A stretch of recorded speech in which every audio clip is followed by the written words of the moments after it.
Excellent question, man. How many days should you fast? Fasting timeline. 36 to 48 hours, we see autophagy or autophagy increases. So let's put a little bit of emphasis on this autophagy where we see damaged cells start to get broken down. When it comes to good health and healing, everything should be seen at an intracellular level. And at this point of fasting, we get to see our body rid a lot of pathogens. In that 72-hour, we see a reboot on our endocrine system. Now, this where it get interesting because in our endocrine system, we got our hypothalamus, our pineal gland, our pituitary gland. Those three, to mention, are your master glands that really control a lot of other glands. Let's speak about it. What we're dealing with is your glandular highway, which also includes your thymus and your thyroid gland, your pancreas as well. And if anybody understands how science and spirituality meets each other, these same glands in your glandular highway is what houses your spirituality. Let me explain. For example, your pineal gland, which is a big contributor to your sleep and wake pattern, your biological time clock or your circadian rhythm, releases serotonin whenever you wake up and that sun rises in the sky, and it also releases melatonin at night whenever the moon gets big and the sun start to disappear at night. This ain't no different from ancient religious priests talking about the spirit of sleep, the spirit of awareness, so on and so forth. But this science is the way that you explain spirituality. Let me go forward. And since we on the topic of fasting, let's speak about Yom Kippur. Throughout the year, you got a seasonal configuration between the earth, the sun, and the moon. In Hebrew, you call it Tekufa or the turning points, but guess what?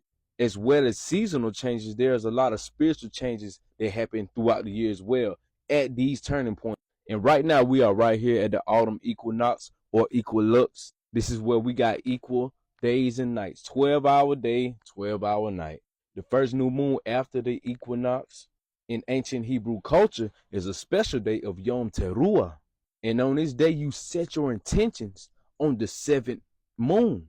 And as the moon increases, you increasing whatever intention you set on the beginning of that moon. As it is scientifically proven, whenever a moon gets full, this is when gravity takes effect on water as well as hormones, which is your spirituality. But while this moon is waxing, we got what we call in Leviticus 23, you see where it say Day of Atonement. This is the same Yom Kippur that we just saw.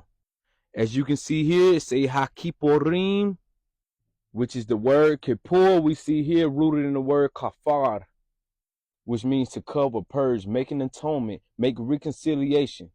At this time of the year, it's your best time to make reconciliation with anybody you had bad blood with. And on this day, this is where fasting comes to play. 3 letters in this word Kippur that stand out to me is this kaf, which is a palm, a hand, meaning to cover. You got a pay, which is in Paleo Hebrew a mouth, and you got a resh in Paleo Hebrew is a head. We see here in the lettering of Yom Kippur where covering your mouth, atoning, and afflicting your soul in biblical literature, we see fasting being implemented here. But to stay on par with your question, you say how many days should you fast? Right now we speaking about a spiritual fast, which is 1 day, 24 hours from the 9th eve of the 7th month all the way to the 10th eve. Sundown to sundown, let's speak about this. This is the best form of fasting you can do, which is why it's 1 day, right? There's no eating, no drinking, no physical pleasure at all.